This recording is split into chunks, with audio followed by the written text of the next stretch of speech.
Sejam bem-vindos à RA SIC Caxias. A edição de hoje é da nossa série Histórias Inspiradoras. Antes do câncer, depois do câncer.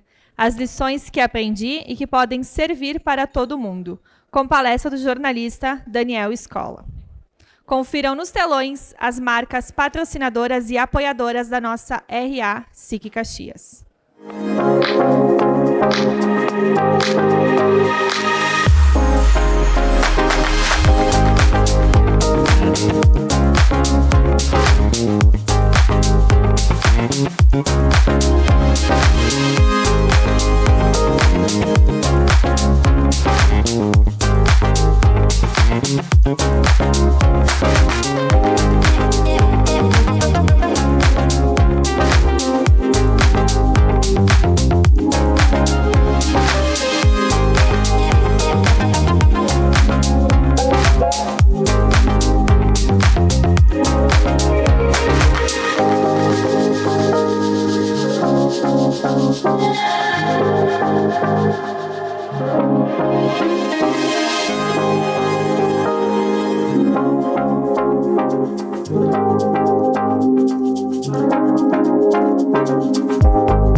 Senhoras e senhores, por gentileza, atenção de todos, para ouvirmos a saudação do presidente da SIC Caxias, Celestino Oscar Louro.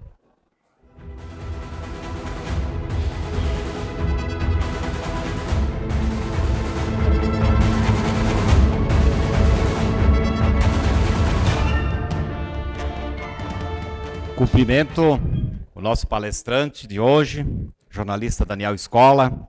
Mais uma vez, seja muito bem-vindo à nossa SIC Caxias, que também é um pouco da tua casa. Representando a Prefeitura de Caxias do Sul, nosso secretário Gabriel Ston, bem-vindo.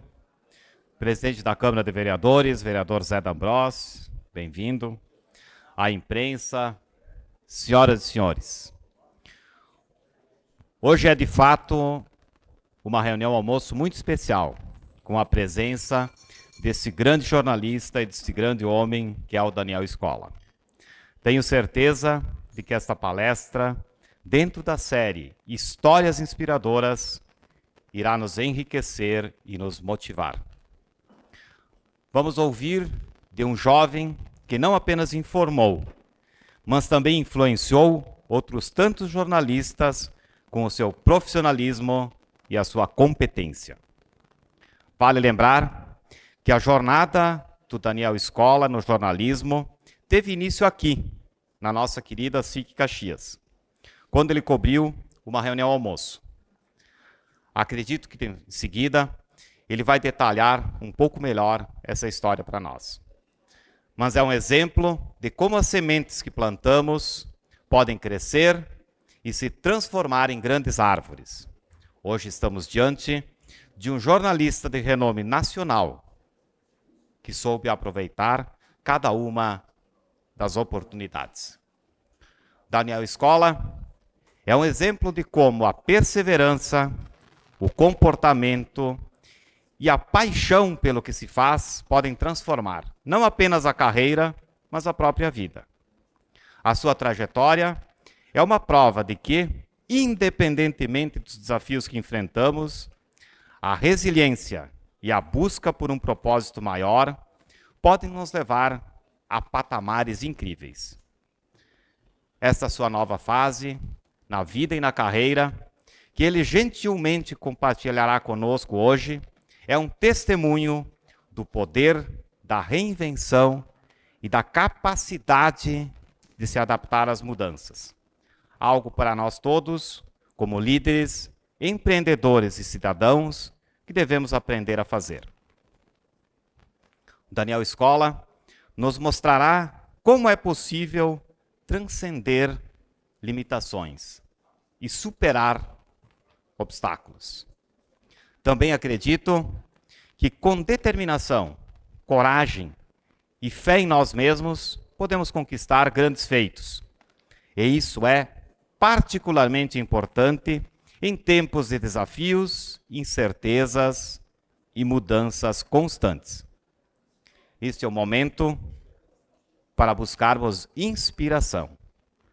Por isso, gostaria de te agradecer mais uma vez, escola, por compartilhar a tua história em primeira pessoa conosco e por nos fazer buscar sempre o melhor em nós mesmos. Muito obrigado e uma boa RA a todos.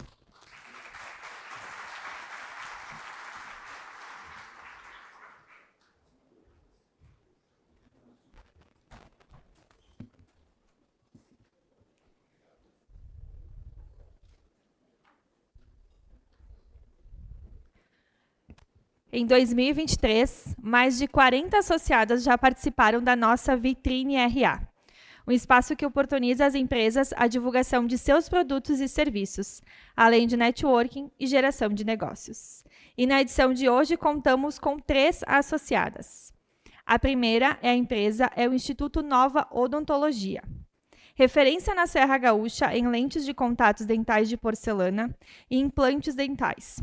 Seu diretor, Dr. Marco Aurélio Correia, atua na área há 25 anos. A clínica dispõe de laboratório próprio, com as mais modernas tecnologias, para agilizar os tratamentos e entregar os melhores resultados aos pacientes. Instituto Nova Odontologia, transformando vidas através do sorriso. E vamos ao primeiro sorteio de hoje.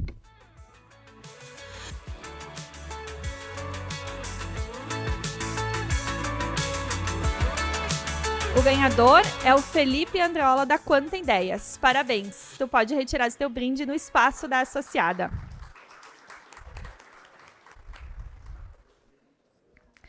A próxima vitrine é com a associada Dom Marcas e Patentes. Empresa de propriedade intelectual com profissionais altamente qualificados para registrar e zelar pela marca ou patente. A sua marca é identidade, patrimônio, resultado do sonho e merece ser protegido.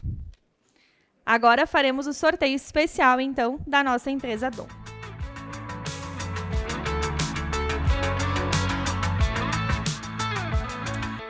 A ganhadora é Maristela Chiapin, da Caminho Rede de Ensino. Parabéns! Podes retirar o teu brinde no espaço da nossa associada. Para finalizar a participação das nossas associadas na nossa vitrine de hoje, está conosco a RS Garante. A RS Garante é a primeira garantiadora de crédito do Rio Grande do Sul e está localizada no Brasil, em Caxias do Sul, e é referência no Brasil. Tem como um dos seus fundadores a SIC Caxias. E neste dia 1º de dezembro, comemora 20 anos de fundação. A sua função principal é fornecer garantias financeiras que facilitam o acesso das empresas a crédito e investimentos. Como organização da sociedade civil de interesse público, sua importância vai além de interesses comerciais, pois busca promover o bem-estar social, o empreendedorismo e o desenvolvimento sustentável. E temos sorteio da RS Garante.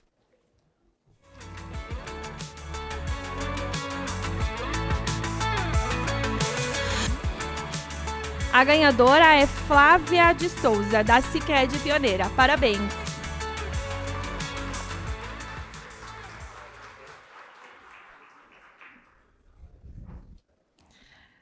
Convidamos agora para que assistam ao vídeo de divulgação do Festival de Cinema Italiano de 2023, que acontece de 8 de novembro a 9 de dezembro.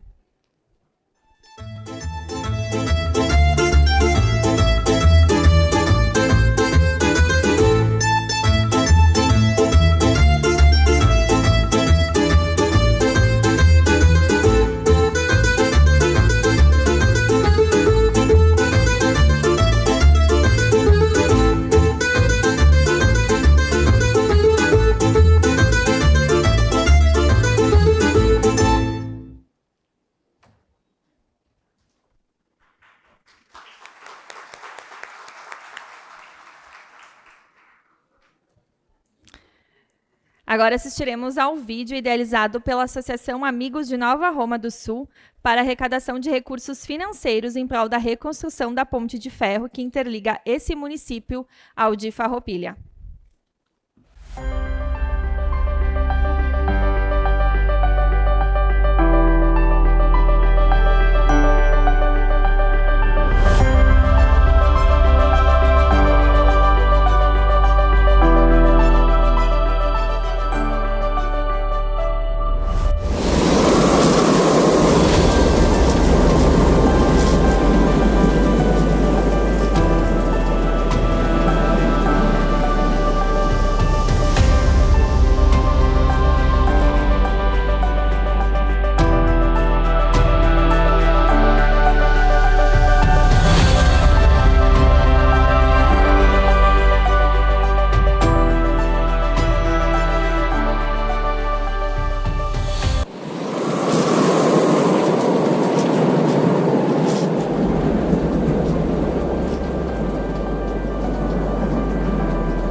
Senhoras e senhores, lembramos que as perguntas devem ser realizadas através do Slido. Você pode acessar a ferramenta escaneando com a câmera do seu celular. O QR está nos telões e também nas mesas. Neste momento, convidamos ao palco para a sua apresentação da série Histórias Inspiradoras, o jornalista Daniel Escola.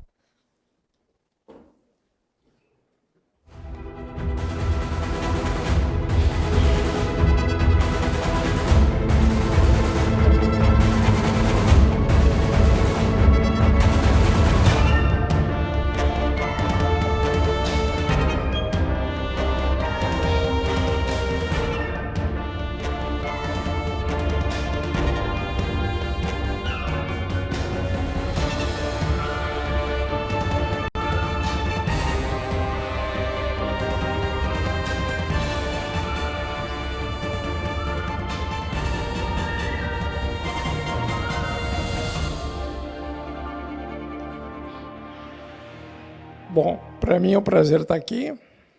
Prazer ainda maior, que foi aqui que eu comecei minha história como jornalista. Na reunião Moço da SIC de 1995, inverno de 1995. A Martinha é prova disso. Ela estava aqui naquele dia e ela me viu. O presidente da SIC, na época, era Nelson Stumpf. Muito obrigado pelo convite, estou muito honrado de estar aqui hoje. Vou contar a minha história e espero que ela sirva de inspiração. É a primeira vez que eu venho à SIC com uma bengala. E é a primeira vez que eu não vou falar de política e não vou falar de economia. A minha história começa exatamente aqui. Eu era repórter da Rádio Caxias e aqui era meu chão. Eu comecei aqui. Na Caxias, eu nasci em Caxias. Aliás, eu quero mostrar uma foto da casa onde eu morei. Rua Padre Nóbrega, número 127. Eu morei nessa casa aí com a minha família até os 8 anos. A maior parte do tempo no porão dessa casa. E hoje eu moro em Porto Alegre. Bom, antes de mais nada, eu quero dizer duas coisas. Primeiro, minha inconformidade com a não duplicação da BR-116. Custa tão pouco perto do que foi, que é muito boa, a rodovia do Parque, por exemplo. Custou R$1 bilhão. Quanto custa a duplicação da BR-116? A antiga faixa. Eu acabei de voltar da Itália, lá eu tomei um Chianti clássico, uma garrafa de vinho, e paguei 5 euros. O equivalente a menos de R$30. Quando eu voltei para o Brasil, comprei um bom vinho, barato, por R$50. Por que o vinho aqui é tão caro e lá na Itália é tão barato? Porque aqui a taxação é sobre bebida alcoólica. Lá na Itália a taxação é sobre alimento. Então, nada contra a bebida alcoólica, nada contra a cachaça, uísque, cerveja. Porém, eu não consigo me conformar com isso. Por que não, se o governo, alô, governo federal, por que não abrir mão? Não é abrir mão, é reduzir a taxação. Se abre mão de 10 bilhões por ano, no mínimo, de isenções fiscais, por que não ajudar um setor que é muito importante para a gente? Bom, eu estou aqui sentado, eu tenho uma relação com todos os patrocinadores. Primeiro aqui, ó, a RBS, né? Quando eu trabalhava aqui na Rádio Caxias, o meu sonho era trabalhar na Rádio Gaúcha. Daí eu fui para Porto Alegre em 1998. Na época não tinha e-mail, não tinha internet, não tinha nada. Então eu enviava pelo correio fitas cassetes com meus boletins. Antes disso, outra inconformidade minha é com a duplicação da BR-116. Não me vem com desculpinha de açugassem os dutos, né? Nunca houve no Rio Grande do Sul um acidente que envolvesse dutos da Sulgás. Então, não é por causa da Sulgás. O problema aí é alguma coisa que o governo federal tem que explicar. Bom, aí eu fui trabalhar na RBS, depois eu vou contar minha história com a RBS e todos os patrocinadores. A RBS me mandou para o Chile, por exemplo, para cobrir o terremoto e o tsunami. Aí tinha lá, eu estava no Chile, lá cobrindo, tá, daqui a pouco passa um ônibus cheio de gente com desabrigados, desalojados. Aí eu li a marca do ônibus, Marco Polo. Daí tinha um jornalista chileno comigo, eu disse assim, esse ônibus aqui foi feito pela empresa que é da minha cidade. Uma vez eu estava a passeio nos Estados Unidos e passou um caminhão por mim, eu olhei a carroceria Randon. Para mim era o orgulho máximo isso, né? Empresa da minha cidade no mundo. Bom, quando eu fui para Porto Alegre, eu trabalhei na Rádio Gaúcha, nem sabia o caminho da rodoviária até a RBS, tipo de informação. Então eu cheguei lá sem saber onde era sem saber o caminho das pedras. E aí, bom, trabalhei, fiz muitas coberturas aí, nacionais e internacionais. Daí, em 2021, eu tive um câncer. E eu vou contar já essa história aí do tumor que eu descobri na cabeça, justo na cabeça, e quão negligente eu fui, quão importante é o diagnóstico precoce. Aliás, nós estamos no Outubro Rosa, e eu disse ali para o pessoal do Outubro Rosa, a conscientização é permanente. O mês de mobilização é outubro. Só que agora, nessa semana, vai virar o mês, vai ir para novembro. E é sempre importante fazer o exame, sempre. Não precisa sair daqui correndo para um lugar. Eu fui negligente. Eu sentia dor de cabeça aqui atrás, tomava uma Novalgina e passava. Tonturas, eu achava lente de óculos. E a minha mulher, que é muito mais sábia que eu, ela dizia assim, vai fazer um check-up. E eu dizia para ela, isso é em 2021, eu dizia para ela assim, por que eu vou me enfurnar num hospital agora, se eu posso fazer no fim do ano, depois da pandemia? Daí um dia eu estava fazendo o programa de casa, o Gaúcho Atualidade, da RBS, e aí eu saí do local onde eu estava, da salinha onde eu estava, e fui para a sala, onde estava minha filha no chão. Aí peguei ela, levantei, quando eu levantei, eu comecei a ter vertigem, e aí ainda bem que a babá me segurou, que senão teria caído com ela.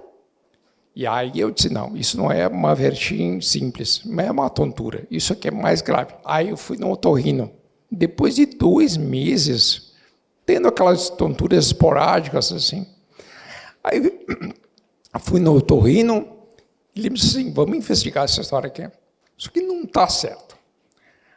Aí, a primeira coisa, para de tomar remédio, que isso aí não é vertigem. Aí eu fui fazer uma ressonância. Só que eu era tão workaholic, porque eu sou caixinhista, né? Eu trabalhava todos os dias, assim, e eu marquei a ressonância para um domingo de manhã, para não perder um dia de trabalho.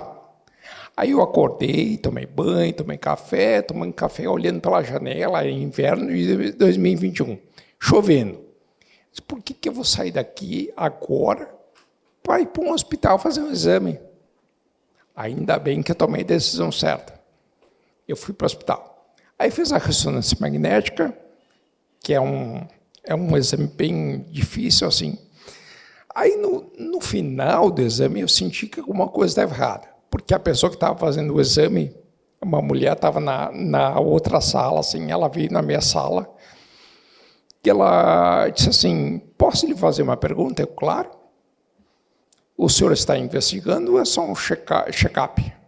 Eu disse, por que está me perguntando? Ela disse, não, o médico vai te ligar. Daí o jornalista, né? Por acaso pensando, por que o médico vai me ligar? Se eu já fiz a ressonância do joelho, nunca me ligaram na vida. Aí de tarde, naquela tarde de domingo, o médico me ligou. E disse, sabe a tua vertigem? Não é vertigem, é um tumor na cabeça. Como assim tumor na cabeça? Chega a me arrepiar. Não é tumor. Esse tumor aí está na minha cabeça, o cerebelo. E aí ele mandou essa foto aí. Aí tu literalmente perde o chão, né? Eu literalmente perdi o chão, porque eu não conseguia ficar em pé. Eu tive que sentar no sofá. Ele disse, olha, não é tumor. Esse tumor aí é um câncer. Como assim câncer, cara? Aí me explicou lá, chorou comigo, tudo, meu médico, otorrino, doutor Otávio Pilcher. Aí no final, ele disse assim, Base, eu tenho uma notícia para ti. Eu disse, me conta, depois disso me conta. Ele disse, já arranjei um neurocirurgião para ti. Disse, neurocirurgião por quê? Ele disse, porque tu não vai escapar de uma cirurgia na cabeça. Eu disse, para quando? Imediatamente. Daí meu dia acabou ali, né? Meu dia, minha vida. Eu estava no auge da minha vida. Eu estava no auge profissional, apresentava a atualidade, fazia comentários na RBS TV, no Bom Dia Rio Grande, e vida pessoal, casado, 2 filhas lindas. Então, eu até pensava, o que será que pode dar errado? Será que eu vou torcer o joelho, que nem meus amigos torceram? Não vou poder mais correr, porque eu corri 10 quilômetros dia sim, dia não. Hoje eu nem consigo me equilibrar direito. nem consigo ficar em pé. Aí aconteceu isso, câncer. Aí eu atravessei tudo, fiz a primeira cirurgia, foi 21 dias depois, porque na época eu precisava me vacinar, era protocolo, me vacinar contra a Covid, e aí 21 dias depois eu fiz a primeira cirurgia. E como meu neurocirurgião me falou, eu podia ter uma complicação. E eu tive a complicação, eu tive hidrocefalia. Daí, com a hidrocefalia, que é o inchamento da cabeça, eu estava desacordado, mas só tenho um flash, assim. Eu estava na cama do hospital e o médico gritava na UTI e dizia assim, vamos salvar o cara, vamos salvar o cara. Aí, para extrair aquela água do cérebro, me colocaram um dreno aqui na minha cabeça, ainda tem a cicatriz. E com a hidrocefalia, o meu batimento cardíaco desceu de 85 para 27. Ou seja, eu botei o pé na cova. Aí, depois da segunda cirurgia, fiquei mais uns dias internado na UTI e fui para o quarto. Daí fui para casa. Quando eu fui para casa, ainda meio inconsciente assim, a primeira coisa que, antes de ir para casa no hospital, eu disse para minha mulher, põe o iPhone aí na frente e vou gravar um boletim. Ela disse, por que isso nem está falando direito? Eu preciso contar a minha história. Ainda bem que ela apagou esse vídeo. Ela gravou, mas ela apagou esse vídeo aí. Aí eu fui para casa, e aí voltei para o hospital, fazer radioterapia, fiz 33 sessões de radioterapia, ou seja, 3 meses praticamente. Depois da radioterapia, entre a rádio e a quimioterapia, eu não entendia por que eu não ficava amarelo, por que o meu cabelo não caía, por que eu não emagrecia, por que eu não tinha aspecto de paciente de câncer. Daí, na quimioterapia, eu descobri. Por quê? Porque a medicação da quimioterapia é muito agressiva, muito forte. E ela te deixa amarelo, te deixa com aspecto de doente mesmo. Todo o cabelo cai e ela desenvolve aftas na boca. Então, isso me fez perder 16 quilos em poucas semanas. E também eu não tinha apetite. Não conseguia comer assim como vocês estão comendo agora. Não conseguia. E eu me lembro de uma coisa que eu dizia para o meu oncologista, eu dizia, André Fai, o nome dele, eu dizia, Fai, é o seguinte, eu tenho apetite por pizza, massa, hambúrguer, essas coisas aí. Ele disse, cara, agora é quantidade, qualidade, tu pensa depois, agora tu precisa ganhar peso. Aí fiz 6 ciclos de quimioterapia.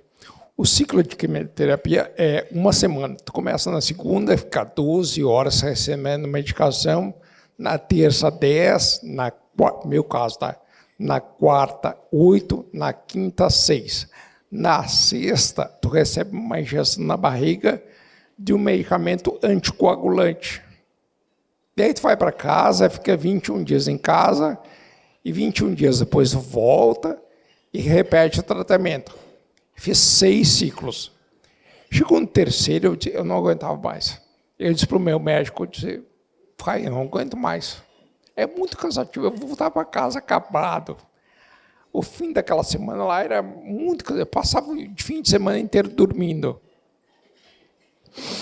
Aí me disse, escola, nós estamos no segundo tempo, aos 45 do segundo tempo. Conclui e te recupera. Daí tu vai voltar ao que tu era. E eu concluí, ainda bem, né? Eu concluí isso. E eu sempre digo o seguinte, eu me livrei, olha só, eu me livrei, providência divina, né? Eu me livrei do câncer, eu terminei no dia 26 de maio de 2022, dia de Nossa Senhora de Caravaggio. Que eu fui para casa, E aí eu me livrei do câncer, porque por que esse tratamento é tão importante? Primeiro que salva vidas. Só que ele não escolhe essa célula ruim, essa célula boa. Ele mata tudo, ele destrói tudo. Então seria tão bom que se tivesse só matar as células ruins. Eu não estaria aqui hoje. Só que na quimioterapia eu tive sequelas, como por exemplo a voz, que foi muito prejudicada. Também eu tive neuropatia periférica, que basicamente é a incapacidade do cérebro de se comunicar com as pernas. Então, hoje a minha rotina é a seguinte: eu estou fazendo físio e fono todos os dias. Isso é muito importante. Porque depois do câncer, a pessoa vai reaprender a caminhar, por exemplo, coisas básicas. Reaprender a falar, que é minha vocação. Então, tudo isso é muito estressante. Bom, histórias inspiradoras. Primeiro, o que eu aprendi com o câncer, tá? Tempo. Tempo é muito importante. Antes do câncer, eu vivia grudado no celular, olhando redes sociais, passando no WhatsApp. Quando eu almoçava, não sentava assim. Era um sanduíche, comendo sanduíche e caminhando, porque não podia parar. Hoje é bem diferente. Hoje eu almoço em meia hora. A minha comida chega a esfriar. E qual é o problema de almoçar em meia hora? Nenhum. A lei manda tu parar para almoçar. Por que tanta pressa? Outra coisa, rede de apoio. Eu estava falando aqui, 70% dos homens abandonam as mulheres quando elas descobrem que têm câncer de mama. Tem uma palavra para essa gente aí: covarde. Porque o que a pessoa mais precisa é de apoio.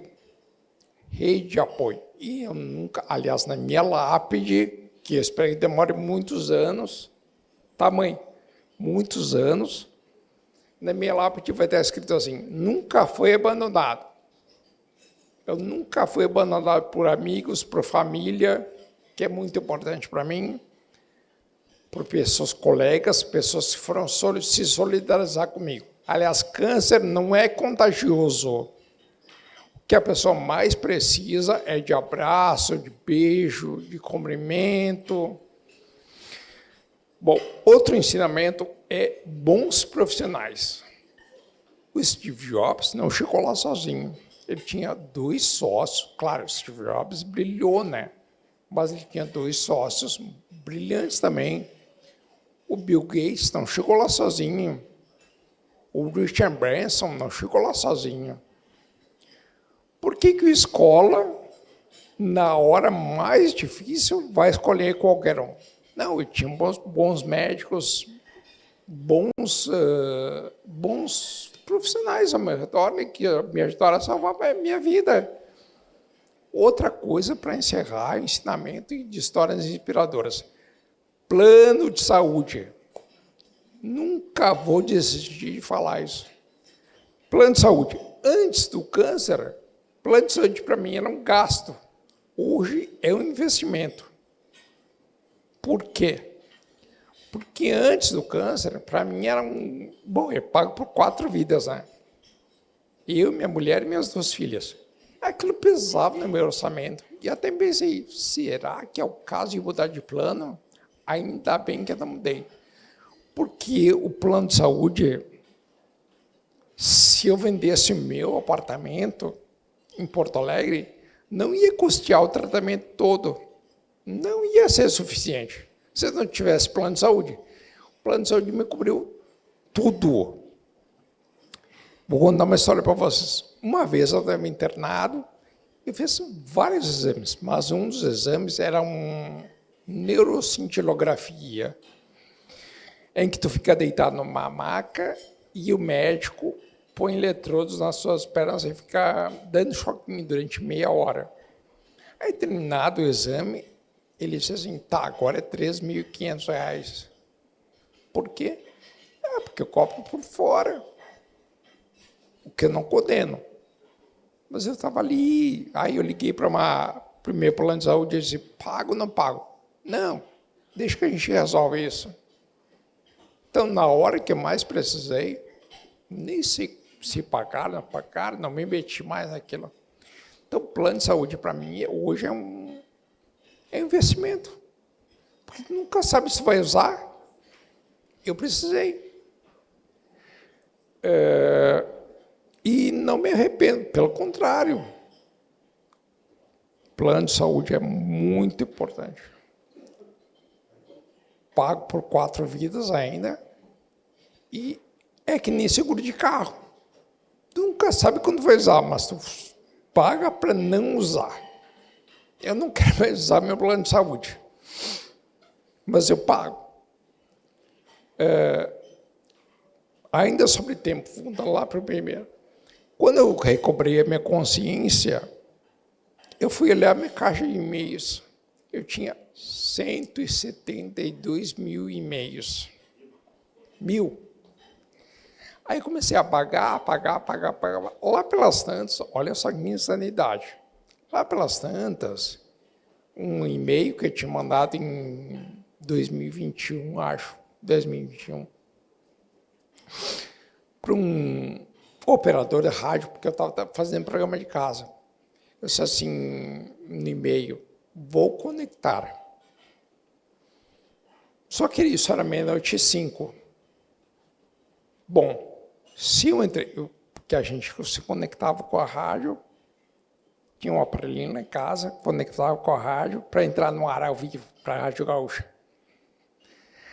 Aí, se eu entrei no ar, vamos dizer, 00:10, 00:15, eu fui dormir, na melhor das hipóteses, à 1h. Só que eu acordava às 4.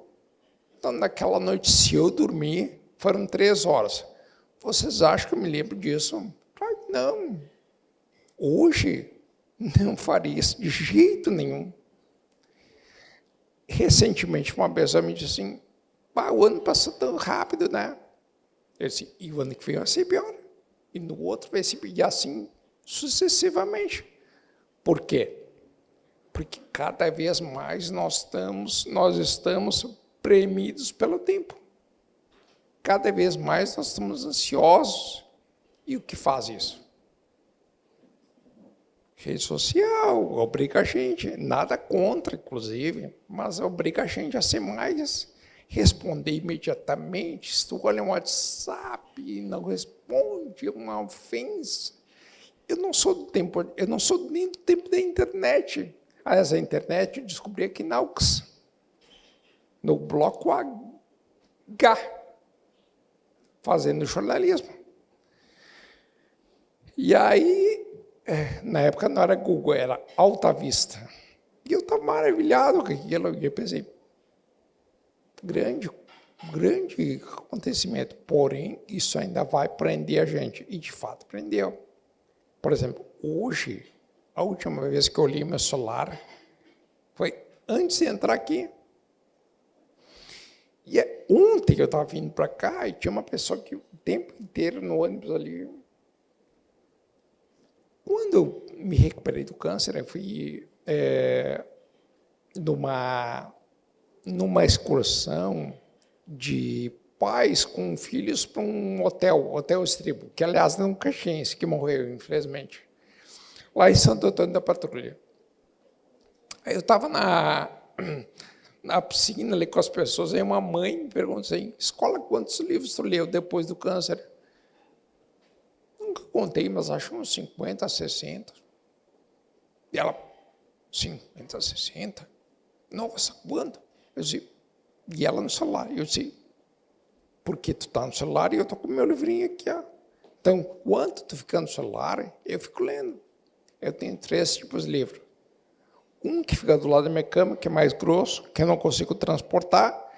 Um dentro de casa, onde eu possa transportar mais de 200 páginas. E aqui na minha mochila, que eu trouxe para Caxias, minha mãe viu lá. Tem um livro menor, de 200 páginas. Então, eu estou sempre lendo. Eu acho que isso é muito importante. Eu sei que o livro vai terminar, tomara que não termine, Sei que as livrarias estão fechando, mas, aliás, na minha casa não cabe mais livro. Eu tentei o Kindle e gostei, mas eu queria esperar. Quando não entrar mais livro na minha casa, que eu tenho rinite, tá? Sou alérgico. E aí tem muito livro lá em casa e começa a espirrar só olhando para esses livros aí. Eu adquiri muitos aqui em Caxias. Adoro livro. E, bom, aí voltando lá para o câncer, tá? Muito importante. Olha só que interessante isso. Como o câncer te deixa mobilizado, né? Atento.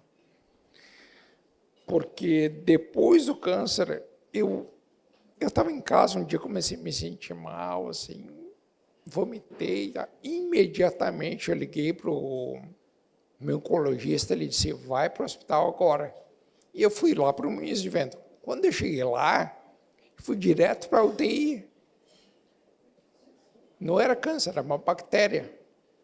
Porque quando passa pelo câncer, fica com a imunidade muito baixa. E aí eu contraí uma bactéria. E ela se instalou no meu pescoço. E o meu pescoço inchou. Até pensei, será que uma salombas não resolveria isso? Não, era uma bactéria que se instalou no pescoço. É difícil falar, é mais fácil falar no estúdio. Não tem ninguém te olhando. Obrigado. Acreditem, é mais fácil falar no estúdio fechado. Tem, no máximo, 3 pessoas te olhando. Não estou acostumado com o microfone. E aí, para extrair aquela bactéria, precisava fazer uma punção. O que é a punção? É uma agulha que enfiam aqui e retiram a bactéria. Outra coisa, nada a ver com o câncer, tá? Mas o câncer me deixou com a imunidade muito baixa. A outra vez eu comecei a sentir uma coceira nas costas. Imediatamente eu procurei uma dermatologista. Estava muito espiado já, né? E a dermatologista olhou, ela disse, minhas costas, ela disse, isso é herpes zoster. O que é isso? Então eu estava debilitado e ainda tive uma inflamação nas costas. Aí fui internado mais uma vez. Entre uma internação e outra, eu estava em casa e botei na minha cabeça que eu tinha que ir no mercado. Tinha que ir no mercado. Minha mulher me levou no mercado. Só que eu comecei a me sentir cansado e quando a gente chegou no caixa, ela disse assim, senta ali naquela cadeira ali. Eu sentei na cadeira e comecei a desmaiar. E tinha uma senhora do meu lado que ela gritava, socorro, socorro, ele está desmaiando. E quando eu acordei, tinha várias pessoas ao meu redor ali, várias pessoas. E aí eu vi o barulho da sirene da ambulância. Eu disse, quem é que pediu uma ambulância? É para ti. É uma ambulância do SAMU ainda. Eu entrei na ambulância, ainda consegui dizer para o cara que estava nele, eu sou o cara mais inteiro que já entrou e já se deitou aqui, né? Sim, é baleado, esfaqueado, afogado, acidentado.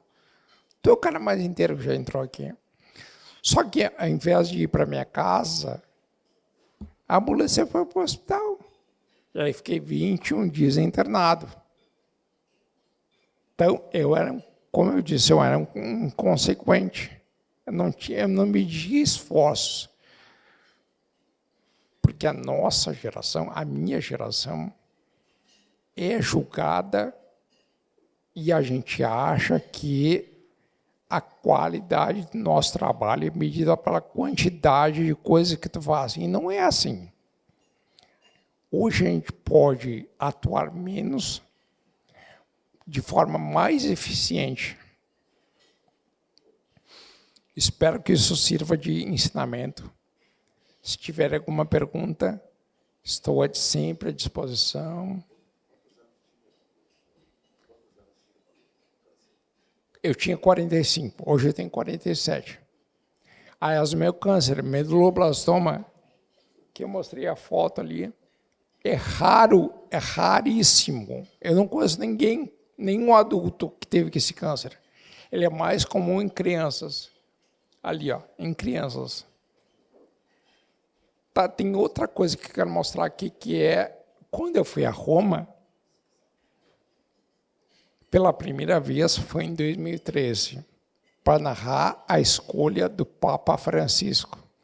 E agora, agora dia 16 de outubro, fui a Roma de novo para encontrar o Papa Francisco. A gente pode até, ali, a minha foto, com o Papa Francisco. A minha bengala estava escondida. Mas sabe o que ele me disse? O padre Antônio Hofmeister é que mediou a nossa conversa. O padre Antônio contou para o Papa que eu era um jornalista brasileiro da cidade dele, e eu tinha passado por um câncer. Sabem que o primeiro Papa me abençoou, depois ele disse, coma polenta. E eu dei para ele um folheto com fotos da minha cidade e também dei um pacote de erva mate para ele. E pedi que ele abençoasse as fotos da minha família. Família, para mim, é muito importante. Eu tenho mulher, 2 filhas, mãe, irmãos e a minha sogra. E essas pessoas, como eu disse, nunca me abandonaram. Tem também uma narração de como era a minha voz, da época em que eu narrei para a Rádio Gaúcha, lá do Vaticano, a gente pode rodar agora. Atenção, vai aparecer o próximo diácono, Jean-Louis Torrin, cardeal francês, vai fazer o anúncio. Vai fazer o anúncio de quem é o próximo Papa. Vamos acompanhar. O anúncio que será feito agora. Atenção. Anúncio vobis gaudium magnum. Habemus Papa. Bergoglio argentino. É um argentino, Bergoglio. Eminentissimum, Arcebispo reverentissimum dominum. é emérito de Buenos Aires. Papa Francisco, um cardeal argentino, é o escolhido Bergoglio. Francisco I, grande surpresa. Por que surpresa? Porque a praça de São Pedro estava lotada. Lotada. A única torcida nacional que tinha lá era de brasileiros. E foi escolhido um argentino. Por isso, não era brasileiro, não era italiano, não era americano, não era canadense, era argentino. Ainda bem que antes de viajar para a Itália, eu pesquisei a história do Escola. Tinha uma escola cardeal de Milão. Eu pensei, se esse cara for eleito, eu estou ferrado. Porque eu vou ter que explicar como é que o Escola chegou lá. Aí, quando eu cheguei lá, em Roma, eu comprei um cartaz. Porque na época tinha mais de 100 cardeais, tá? Não conhecia todos de nome. Aí tinha vários lá no cantinho, tinha o cardeal de Buenos Aires, Bergoglio. E eu precisava olhar, ele não estava nas apostas, não existe aposta. Conclave é uma coisa secreta. Tu escolhe Papa com base na votação. A fumaça branca e os votos são rasgados, queimados, e aí sai do chapéu da Capela Sistina a fumaça branca. Aliás, tem uma história interessante sobre isso. Eu estava narrando para a Rádio Gaúcha, e quando saiu a primeira lufada, assim, ela veio cinza, porque 2 conclaves anteriores tinha da fumaça preta. Fumaça preta é sinal de que o Papa não foi escolhido. Só que a primeira lufada veio cinza. Logo em seguida veio fumaça branca.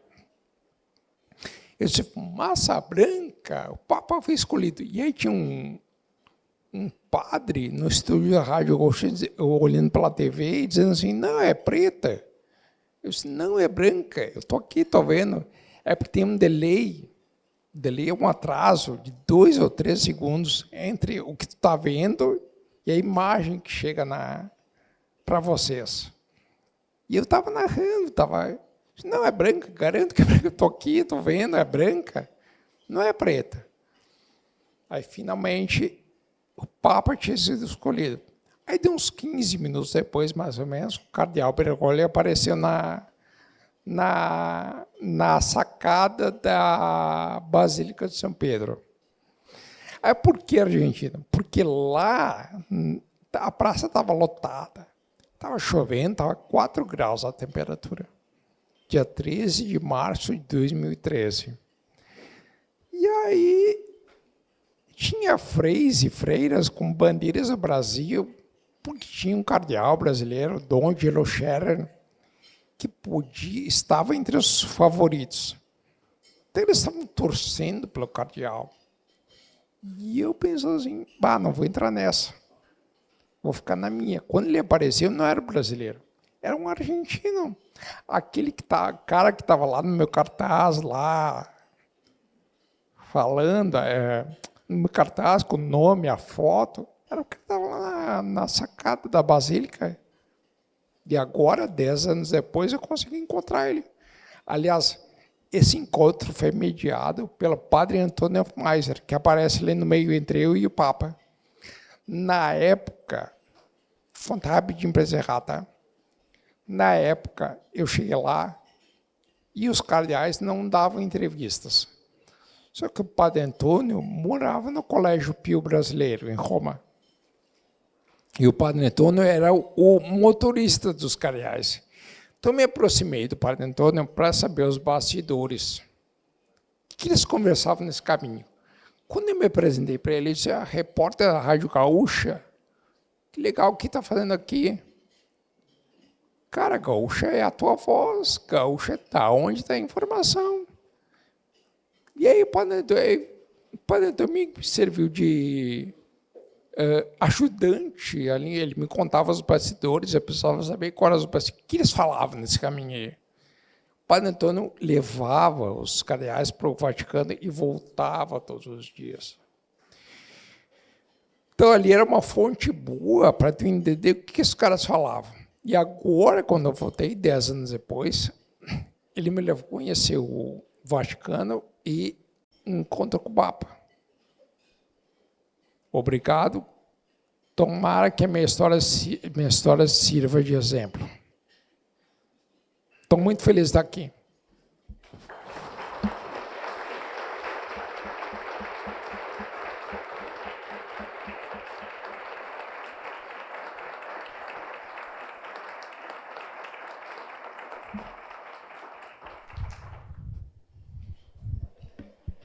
Daniel, é muito bom ouvir a história da própria história. E quanto mais permeada de emoção e de paixão, como tu acabou de nos contar. Eu começo, então, as perguntas por alguém que é teu amigo pessoal, confesso, teu admirador, que é o Thales Armilhato. Ele quer te perguntar algo. Daí, Daniel, tudo bem? Thales estava comigo lá na Praça de São Pedro, na Escola do Papa. Ele trabalhava na Rádio do Vaticano. Isso. Bom, primeiramente, boa tarde a todos e obrigado pela oportunidade, presidente. O Daniel estudou comigo antes dele ir para Porto Alegre. Ali no finzinho eu estava entrando, ele estava saindo. Outros colegas aqui também. Depois, quando ele já estava na Gaúcha, eu fui correspondente da Gaúcha pela São Francisco. E depois tive a alegria de coordenar a Gaúcha Serra aqui e ser meu gestor, o Escola, e fizemos transmissões, como foi aquele caso do Papa em 2013, e éramos alguns dos poucos jornalistas brasileiros lá, né, Daniel? E de rádio, alguns dos únicos. Do Rio Grande do Sul, sem dúvida, os 2 únicos. E foi um dia onde percebemos a fumaça branca. Você estava um pouco à frente de mim, para vocês terem uma ideia. O Daniel ele ficou entre as colunas da Basílica de São Pedro, e eu a uns 10 metros dele. Começou a chover muito, né? Tem uma imagem com muitos guarda-chuvas naquele momento da escolha do Papa. Antes de tudo, Daniel, eu queria te cumprimentar pela tua trajetória, pela amizade, pelo coleguismo, pela liderança e por tudo que é bom ver em ti e como tu lidou com tantas situações. E essa é uma das grandes vitórias que tu tem, estendida a outras tantas que tu tanto nos apresenta e representa como repórter gaúcho, caxiense e nacional. Sobre o teu ponto de vista, sobre a tua caminhada, qual é que é a tua avaliação, até porque nós estamos aqui muitos colegas, jornalistas, sobre o jornalismo atual, para onde vamos e como você estabelece uma forma e um diálogo diante de extremos hoje considerados muito presentes na comunicação brasileira. Obrigado. Thales, muito obrigado pelas palavras. Boa pergunta. Em 2018, a minha diretora chamou uma reunião com poucas pessoas, umas 10 pessoas mais ou menos. E ela disse assim, vamos planejar como vai ser a redação do futuro. Aí quando chegou na minha vez, eu disse assim, olha, no futuro talvez não exista redação, porque as pessoas vão poder fazer de qualquer lugar. 2018, antes da pandemia. E mais do que isso, tu vai ser obrigado a contar bastidores. Por exemplo, tu vai ter uma câmera em cima de ti, vai dizer como tu chegou lá para fazer aquilo. Porque as pessoas não têm ideia. Uma reportagem, às vezes, tu viaja, eu já risquei a vida. Eu não contei a história do Japão. Eu fui lá na usina de Fukushima. Então, eu fiquei perto da usina. Uma vez eu estava na zona sul de Porto Alegre, o motorista do carro disse assim, da RBS, ele disse assim, vou parar para abastecer o carro. Disse, sem problema. Aí quando a gente estava lá, começou um tiroteio. Era um assalto. E a bala passando assim, ó. E eu, na hora, né, em vez de me preservar, me esconder, eu abri o celular e entrei na Rádio Gaúcha ao vivo. Então, Thales, respondendo a tua pergunta, a gente precisa contar isso. Acho que o bastidor é muito importante. Porque como é que tu chegou lá? Como é que tu fez isso? Viajou, não viajou? Quantas pessoas tu entrevistou? Por exemplo, hoje eu li uma reportagem, boa inclusive, que eu sei que aquela pessoa ali entrevistou muita gente, mais de 10 pessoas, viajou. Ontem, reportagem do meu amigo pessoal, Giovanni Grisotti, no Fantástico. Sabe quanto tempo o Grisotti ficou fazendo essa reportagem? 3 meses. Quem é que faz isso? 3 meses para virar uma reportagem do Fantástico. De quanto? 3, 4 minutos. Daí, 2 anos depois, estourou a pandemia, a gente teve que transmitir de casa. Hoje, se tu não conta os bastidores, é um problema. Então, eu acho, Thales, que o jornalismo vai se transformar muito, ainda bem. Quando a internet surgiu, disseram para mim, olha, é o fim do rádio. Não, o rádio tem que se abraçar na internet. Porque novas tecnologias estão aí para nos ajudar, não mas para acabar com a gente. Devia ter feito. Hoje eu ouvi a Gaúcha Serra do meu aplicativo, da internet. Acho que esse é o... Aliás, quando eu fui na Rádio Vaticano, a primeira coisa que eu vi lá, várias salas, um prédio inteiro, eu disse assim, ainda existe o Observatório Romano, que é um jornal, que eu acho que vai se transformar num site. E aí perguntei, a minha pergunta foi essa, qual é o futuro de vocês? Enquanto dá, a gente vai continuar como está. Mas estamos abertos a possíveis transformações. Quando eu entrei na faculdade de jornalismo aqui na UX, A minha professora me disse assim, tu quer fazer rádio, TV ou jornal? Eu disse, posso fazer tudo? Isso me credenciou para fazer jornalismo, que eu sabia que, eu imaginava que ia acontecer com uma coisa diferente. O jornalismo não é rádio, TV e jornal. Tudo tem que ser bom para tudo, inclusive televisão. Acho que é isso, Thales. Obrigado pela pergunta. Daniel, eu também tenho inscrito aqui a Vera Orso, que, entre outros tantos voluntariados, ela é uma atuante muito forte lá na Liga Feminina de Combate ao Câncer. Vera. Bom dia a todos. Bom dia, Daniel. Especial agradecer a tua presença, a tua explanação, e realmente são histórias inspiradoras. Te parabenizar também pelo grande profissional que tu és. Mas tu falaste que o encerramento do teu tratamento se deu junto ao dia de Nossa Senhora de Caravaggio, né? Também falou que o plano de saúde é essencial. Eu já vou um pouquinho mais além, dizer que além do plano de saúde, a gente tem que encontrar o profissional assertivo, que é tão importante quanto ter esse plano de saúde, porque, enfim, o SUS acaba auxiliando em algumas coisas também. Então, assertivo seria o profissional também que nos ajudasse. Rede de apoio.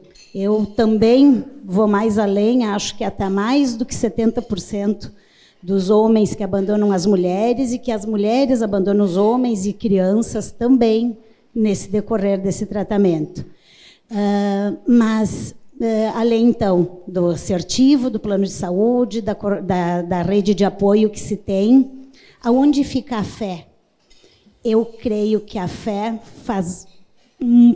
tem um grande percentual dentro do tratamento e da cura. Queria que tu me dissesse o quanto a fé tu acha que fez diferença no teu tratamento. Vera, muito obrigado pela pergunta, tá? Eu acho que a fé é fundamental. A ciência é fundamental, mas a fé é muito importante. Sábado passado, estava em Porto Alegre, e a minha sogra me ligou. Ela disse, tu não quer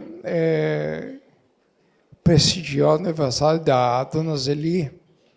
Ela faz 94 anos hoje. Eu não conheci ela, mas ela rezou por mim durante todo o tratamento. Quando eu cheguei lá, eu fui, tá? Quando eu cheguei lá, ela disse, a tua presença aqui é o melhor presente de aniversário que eu recebi. Porque todos os dias ela me mostrou o tercinho dela. Todos os dias eu rezava para tu não morrer. E eu vim aqui hoje te agradecer. Dei um beijo nela e olha só, ela chorou. Então, acho que a fé, Vera, é muito importante. Agora estou abençoado pelo Papa, então não vou mais morrer. Obrigado. Rede de apoio é muito importante. Muito importante. Esses dias, Vera, uma pessoa me mandou, uma mulher, ela está fazendo, olha só, ela está fazendo uma vaquinha para contratar uma cuidadora, porque ela tem 3 filhos, ela está sozinha, o pai desapareceu, o marido desapareceu, a mãe morreu. Vaquinha para contratar uma cuidadora, quer dizer, todo mundo abandonou essa pessoa na hora que ela mais precisa. É óbvio que eu ajudei ela. Divulgando, né? Divulgando. Obrigado pela pergunta. Muito bem, Daniel, para encerrar, então, uma pergunta que chega aqui, para que tu faça alguma consideração a respeito desse contexto imediatista e instantâneo do mundo, o quanto nós muitas vezes negligenciamos de valores pessoais de cada um, família, amigos, em prol de negócios, de um pouco mais de dinheiro na conta, em prol de um pouco mais de destaque nas nossas atividades. Enfim, essa é a pergunta que chega, então, para fechar. Boa pergunta. Presidente, como eu disse, nós somos uma geração em que a qualidade do trabalho era medida pela quantidade das horas que a gente trabalhava. E não é assim. Tem que manter relações, porque Uma coisa muito importante é a tua credibilidade. E tu manter a credibilidade conversando com pessoas diferentes, mantendo relações diferentes com pessoas diferentes. E família, para mim, é muito importante. Uma vez, anos atrás, eu estava em Lajeado, fazendo um debate lá sobre o sistema carcerário. Aí estávamos eu, o juiz, o delegado e o promotor. E daqui a pouco uma pessoa lá atrás, assim, levantou a mão e perguntou para mim: qual é a importância da família para ti?